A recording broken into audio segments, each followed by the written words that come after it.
시즌이 끝났지만 사실 냉정히 말하면은 감상에 젖어 있을 시간이 없습니다. 마음 아픈 이별이 있다면 새로운 만남도 있어야겠죠. 여러 팀에서 새 판짜기에 나서는 모습이지만 올해는 유독 빠른 움직임을 보여주고 있는 서울입니다. 최근 벌써 2개의 단독 기사가 보도가 되었어요. 바로 이제 2025 K리그2 득점 2위를 기록했던 후이즈 선수, 그리고 국가대표 출신 골키퍼 구성윤 선수입니다. 먼저 후이즈 선수에 대해서 어떤 선수인지 성남에서의 활약을 중심으로 얘기를 한번 해보도록 하겠습니다. 후이즈 얘기해 볼 건데요. 이 성남 2025 시즌 기록지를 가지고 보통 조사를 했을 거예요, 정 교수님이. 근데 2024 시즌 성남 경기는 도저히 못 보겠다고 하시더라고요. 너무 보기 힘들다고. 너무 재미없어, 보기 힘들다고.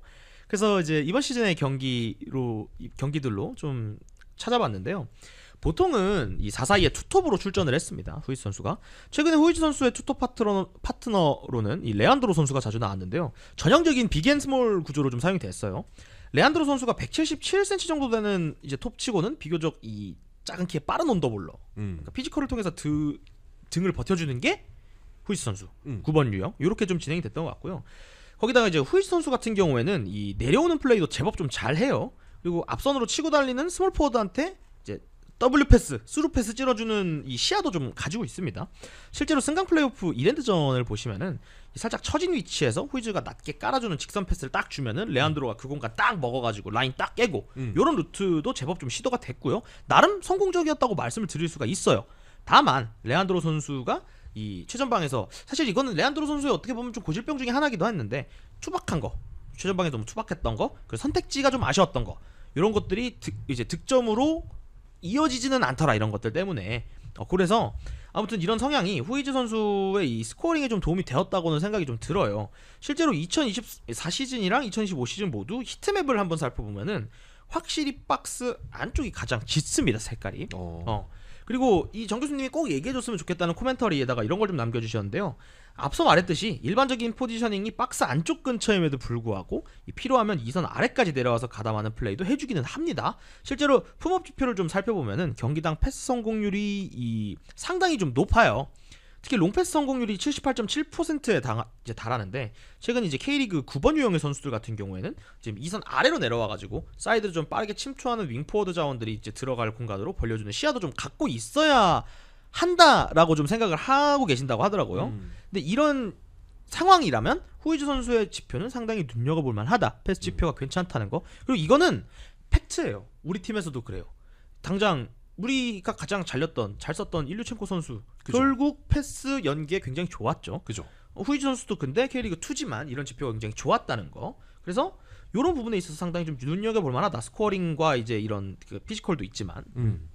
이렇게 얘기를 잠깐 들어보면은 이 지난 시즌 사실 박스 안에서 버텨주는 걸 힘들어했던 서울의 공격수들이었던 것 같아요. 네. 둑수 선수도 계속해서 사이드로 빠졌고, 조용욱 선수도 거기서 자리를 잡고 상대 단단한 수비들과 몸싸움을 해서 경합을 이겨내기가 조금 어렵다라는 판단이 많이 들었었는데, 좀 내년은 후이즈 선수로 인해서 달라진 공격의 모양새를 보일 수도 있겠다라는 생각이 드는데요. 또 근데 이런 얘기도 있을 것 같아요. 아까 말씀해 주셨다시피 이 일류첸코 선수를 떠올려 보면은 경기가 안 풀리는 날에는 내려와서 거의 3선과 2선 사이에 위치를 해서 본인이 플레이메이커가 돼버리는 그런 경기들이 있었단 말이에요. 사실 뭐 이제 그 이야기를 듣다 보면 그럼 후이즈 혹시 그렇게 내려와가지고 경기에 너무 이렇게 플레이메이킹 하려는 그 기질을 보여주려는 거 아닌가? 라는 이야기가 있을 수도 있는데, 요거는 이제 성남의 팀 성향, 뭐 그런 것 때문인지 아니면은 뭐 이제 플레이 스타일이 그런 건지, 어쨌든 후이즈 선수는 굳이 필요하지 않은 상황에서 내려와서 받아주거나 뭐 무리한 그런 연결을 시도하는 선수는 아니었던 걸로 저희는 보았습니다. 볼레나형 공격수는 아니었다. 그죠. 볼 좋아. 볼 좋아. 이건 아니었다. 볼 좋아는 아니었다. 그래서 어쨌든 이거가 왜인지를 한번 생각을 해보면은 삼선에는 이 프레이타스라는 선수가 있었고, 이 선수가 좋은 시야, 그리고 측면에서는 신재원 선수가 빠르고 높은 크로스, 좋은 크로스로 스트라이커로 하여금 계속해서 전방에만 머무를 수 있게 하는 확실한 볼 배급 능력이 뒷받침되었기 때문인데, 네. 이 K리그2 스트라이커 중에 가장 많은 태클 성공 횟수를 자랑하는 만큼 필요할 때는 또 수비에도 온몸을 던지는 헌신성을 갖추고 있는 후이즈 선수예요. 뭐 그리고 사실 뭐 시즌 내내 거의 주장으로 맞아요. 활약했다고 봐도 될 정도로 프로의식도 갖추고 있는 선수다. 그렇기 때문에 일류첸코처럼 오히려 내려와서 경기에 그런 볼 순환에 자신이 관여하려는 그런 역할은 좀 안 하지 않을까라고 생각을 합니다. 그리고 저기 석이님, 근데 서울은 원톱 쓰던데 하시는데 서울은 패션 원톱입니다. 패션 원톱이고 패션 투톱이에요. 패션 원톱이다 패션 투톱인 이 애매한 투톱이거든요. 린가드하고 조영욱 투톱을 보통 썼는데 린가드가 미드필더냐 공격수냐 하면 미드필더도 공격수도 아닌 애매한 위치에 뛰었어요. 그렇죠. 이게 저거예요. 제가 생각하기에 원톱을 쓰게 된 이유가 뭔지 알아요? 네. 링가드가 0.5톱이고 그렇지. 조영욱도 0.5톱이라 그렇지. 둘이 합쳐서 그냥 원톱이 된 거예요. 근데 이거 보면 아까 린조 조합을 썼는데 이렇게 되면 이제 린가드 선수가 나갔으니까 린가드 선수 대신 조영욱 선수가 들어오고 그 자리에 후이스 선수가 들어오면 아마 딱 맛이 커요. 딱 그 조영욱 선수도 사실 이 2선 자리에다가 두기에는 애매한 선수인데 이 1.5선 그러니까 스코어로까지는 아니어도 주워 먹고 공간 파고 돌고 요런 거 역할 주면 되게 잘하거든요. 근데 여태껏 이 선수한테 뭔가 맞지 않는 롤들을 계속 주면서 너 이거 잘하니까 해라고 가스라이팅을 그쵸. 했기 때문에 난 서울의 9번이여를 했던 건데 이제는 진짜 9번 선수가 있으니까 조영욱 선수도 원래 자기가 잘하던 거를 좀 파악하려고 하지 않을까. 재계약을 그쵸. 한다면 말이죠. 그쵸. 재계약했으면 좋겠어요. 난 그래서. 남았으면 좋겠어요. 응. 오히려 또 그 조영 선수가 더 좋은 환경에서 뛸 수 있겠다라는 생각이 들기도 하거든요. 분명히 김승대도 잘 썼던 저기 감독인데 김기동 감독인데 그러니까 아무튼 이 후이스 선수 같은 경우에 뚝 조건이 참 애매하다고 볼 수가 있어요. 그러니까 우리가 왜냐면 생각하면 그렇잖아요. 약간 애매하다고 생각할 수도 있는 게 우리가 생각하는 뚝톱 하면은 조용욱 선수 옆에다가 이런 뚝톱 붙이면 좋겠다 하면 제일 먼저 나오는 게 뭐 못다도 있었고 그쵸. 콤파니도 있었고 그랬는데 이 선수 기본적으로 키가 190이 넘습니다. 그렇죠. 그리고 우리가 딱 생각했던 뚝톱 하면 떠오르는 이미지 뭐 에드가 이런 선수들 보면은 이게 크잖아 기본적으로 때가. 그리고 빵도 크고 싸박도 190이에요. 189인가 190인가. 근데 이런 거랑 비교하면 뭔가 뚝으로서 좀 약한 거 아닌가 싶을 수 있거든요. 그죠. 왜냐면 K리그의 공격수는 어쨌든 뚝이라고 말할 수 있으니까. 그죠. 근데 키가 185로 사실 9번 유형에 있어서는 딱 적당한 키인 것 같아요. 경기를 보면 알지만 상대적으로 이 생각보다 프레임이 막 두껍다, 빵이 크다 이런 느낌은 아닌데 밸런스가 좋은 건지 이 좀 키 큰 수비수들한테 경합을 좀 잘 버텨내요. 상대적으로 좀 잘 버텨내는 편이에요. 실제로 이것을 데이터로 이제 증명을 하는 게 지상 경합 성공이 197번이에요. 179번입니다. 죄송합니다. 179번인데 이게 K리그 2에서 뛰고 있는 스트라이커 중에서 사실상 가장 많은 지상 경합을 이겨낸 선수라고 보시면 돼요. 왜냐면 상위 4.2% 정도인데 이게 사실상 풀주전으로 뛴 선수 중에서는 최고라고 볼 수 있거든요. 그리고 성공률 자체도 이 경합 성공률 자체도 39.5%로 좀 낮은 편인데 성공 횟수를 보면 알 수 있듯이 좀 높아요. 뭐란다. 성공 횟수 자체가 이제 많고 시도 횟수 자체도 많고 좀 이런 스타일이거든요. 그러니까 좀 자신이 있는 것 같아. 본인이 이 경합이라는 거에 좀 자신이 있는 것 같아. 그래서 엄청 시도하고 엄청 성공하고 엄청 실패하는 거 모집단이 늘어나면 제가 봤을 때 경합 수치가 내려가는 건 어쩔 수 없는 것 같아요. 그쵸. 이거는 사실 뭐 한 10개 시도에서 7개 성공하는 선수보다 나는 100번 시도해서 50번 시도 성공하는 선수가 더 좋거든. K리그는 그게 맞아. 그치. 경합을 많이 붙어주고 많이 따는 걸 가져와줘야 돼. 그게 어떤 시퀀스로 이어질지 모르니까. 그치. 그러니까 근데 또 걱정이 될 만한 건 뭐냐?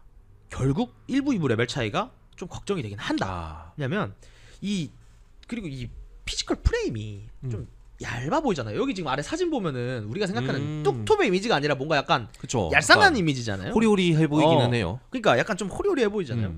그래서 이것들을 고려하면 일부 적응하는데 솔직히 좀 시간이 걸릴 수 있지 않을까라는 좀 무서움은 좀 있어요. 이런 것들을 고려할 필요는 있는 것 같고 다들 또 기억을 해야 될 게 뭐냐면 사실 2부에서 신체 능력으로서 탑을 찍었던 우리 지금 포항의 조르지 선수 1년 동안 포항으로 이적하고 나서 사퍼습니다. 죽었습니다. 물론 후이스 선수는 안 그랬으면 좋겠지만 말이죠. 네. 그래도 뭐 경합에 일단은 몸을 사리지 않고 자신을 던져놓을 정신무장이 되어 있다라는 점이 아주 인상이 깊은데요. 지난 시즌 성남의 공격에서 가장 강력했던 무기를 한번 떠올려 보면 바로 신재원 선수와 후이즈 선수의 조합일 것 같습니다. 이 부분에 대해서 좀 더 자세히 얘기해 보려고 하는데요. 이 2025 시즌 기준으로 살펴보았는데요. 2월 23일 화성전, 6월 14일 청주전, 7월 27일 전남전, 8월 23일 경남전, 그리고 11월 27일 이랜드와의 승강 플레이오프. 여기서 모두 신재원 선수가 사이드에서 높이 올린 크로스를 헤더골로 연결시켰던 후이즈 선수입니다. 이 올 시즌 신재원 선수가 이 승강 플레이오프까지 포함해서 기록한 어시스트가 총 10개인데 이 중에 5개가 후이즈의 골을 도운 거예요. 이 지표는 딱 두 가지를 증명한다라고 얘기를 할 수 있을 것 같은데, 첫 번째, 후이즈 뚝배기 개쩐다. 그치. 두 번째, 신재원 크로스 개쩐다. 그치. 네. 물론 이제 뭐 신재원 선수의 크로스가 좋다 이렇게 뭐 얘기할 수도 있지만은 어쨌든 그런 좋은 크로스도 완벽한 헤더를 만나야지만 어시스트로 연결이 되는 거잖아요. 그치. 그렇기 때문에 어떻게 보면은 좋은 크로스와 좋은 헤더가 서로 상부상조하는 관계였다라고 얘기를 할 수 있을 것 같아요. 좀 이제 넘어가서 그러면은 이제 서울에 만약에 후이즈 선수가 오게 된다면은 좀 확실한 뚝배기가 생기는 상황이 되는데요. 네. 이 뚝배기한테 필요한 게 바로 배달입니다. 네. 그러면은 서울에선 어떤 선수가 후이즈 선수에게 택배를 올려줄 수 있을지 한번 살펴볼까요? 제일 먼저 생각나는 김진수 선수죠. 김진수 그렇죠. 선수. 왜냐면 가장 이번 시즌에 그 우리 팀에서도 그렇고 리그 전반적으로 봤을 때 이 딱 어시스트적으로 굉장히 잘했던 선수는 결국 김진수 선수가 맞습니다. 제가 생각하기에 손꼽는 선수 중에 하나죠. 데이터 포털을 기준으로 이 김진수 선수가 한 시즌 동안 성공한 크로스 횟수가 무려 57개예요. 예, 리그에서 포지션 불문하고 김진수 선수가 모든 선수 중 두 번째로 크로스를 많이 성공을 시킨 선수입니다. 물론 성공 확률로 좀 따지면 품목 기준으로 좀 지표가 좀 평범해요. 왜냐면 성공률이 29.4% 정도거든요. 동 포지션 대비 한 40% 중간 정도 되는 수준이라고 볼 수 있어요. 근데 이 선수가 너 근데 지표 까보면은 평범하던데? 라고 하기에는 우리 팀 공격수들이 골을 그만큼 못 넣었던 것도 있고 그쵸. 받아놓기도 애매했고 좀 전술적인 문제랑도 많이 좀 직관이 되어 있어요. 왜냐면 김기동 감독님의 이 축구를 보면 이 내려앉은 팀 상대로는 좀 세부적인 전술이 부족하다는 게 좀 다소 눈에 보이거든요. 그죠. 이것은 곧 이 사이드 자원들이 사실 세부 전술이 부족하니까 무분별하게 크로스를 난사하게 될 수밖에 없는 상황으로 이어지게 돼요.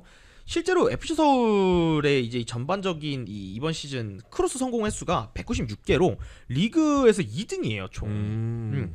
근데 이렇게 크로스를 많이 성공시킨 팀인데 그럼 득점은 몇 등 했어요? 5등입니다. 이렇게 되는 거예요. 이렇게 크로스 횟수가 많은 팀인데 심지어 중앙 스트라이커 중에서 가장 골을 많이 기록한 선수가 조용욱 선수 7골이에요. 그러니까 두 자릿수 득점이 안 되는 거예요. 이 말은 즉슨 뭐냐? 못 받아 먹었다. 그치.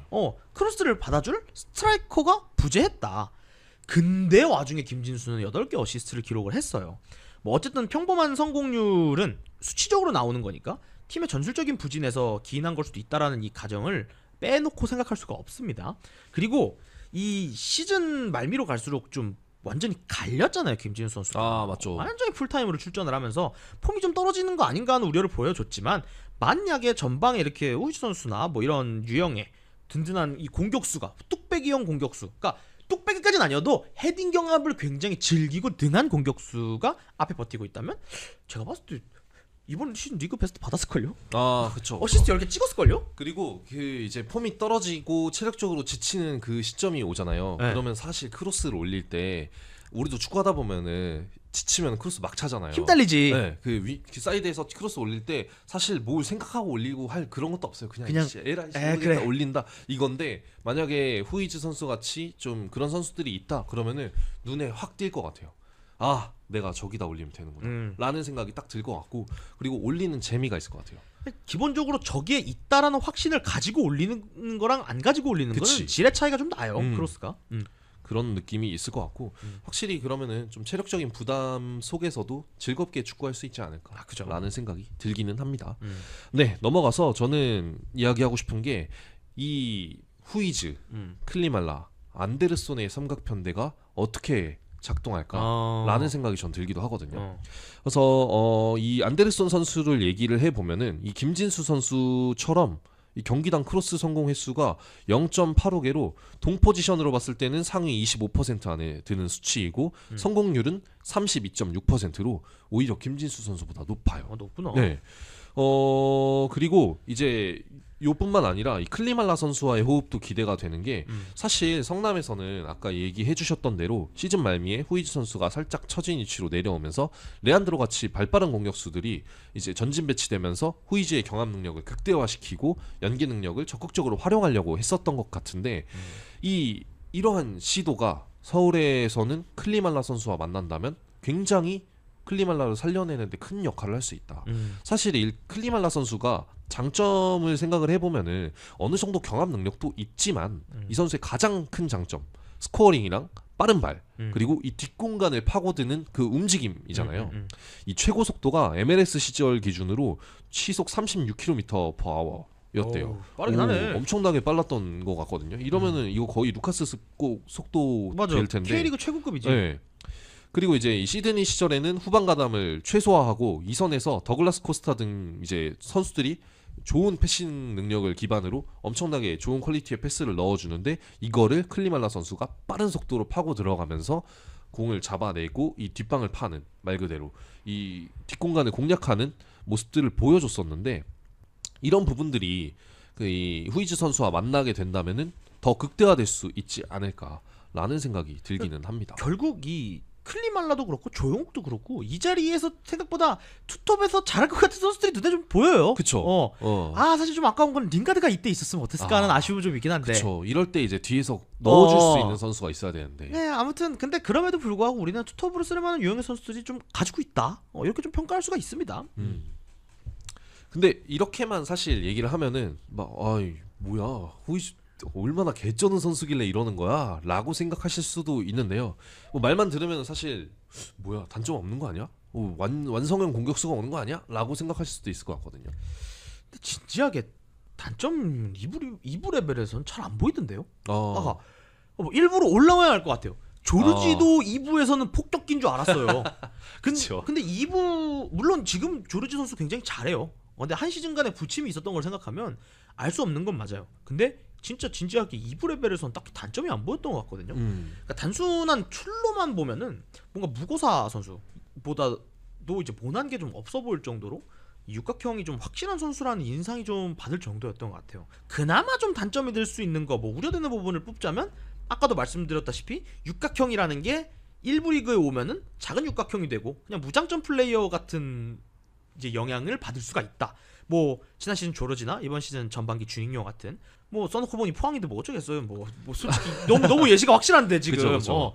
그리고 또 후이즈 선수 플레이 스타일 대비 좀 빵이 좀 작잖아요. 피지컬 빵이 좀 작다 보니까 일부의 강도 높은 이 피지컬하고 압박에 좀 대응하는데 어떻게 좀 얼마나 잘 적응하고 근데 이 일부 특유의 어떤 그런 선수들을 피말려 죽이기 막 센터백들의 이 우악스러운 경합 이런 것 때문에 조금 고역을 좀 느낄 수도 있긴 하겠다. 요것이 그나마 제가 봤던 좀 단점들이었던 것 같아요. 맞아요. 사실 걱정되는 부분은 진짜 이 일부의 강도 높은 그런 수비수들의 도전 그렇죠. 이렇게 생각할 수가 있을 것 같은데 사실 콤파뉴 선수도 이런 것들을 좀 버거워하는 모습도 보이기는 했었어요.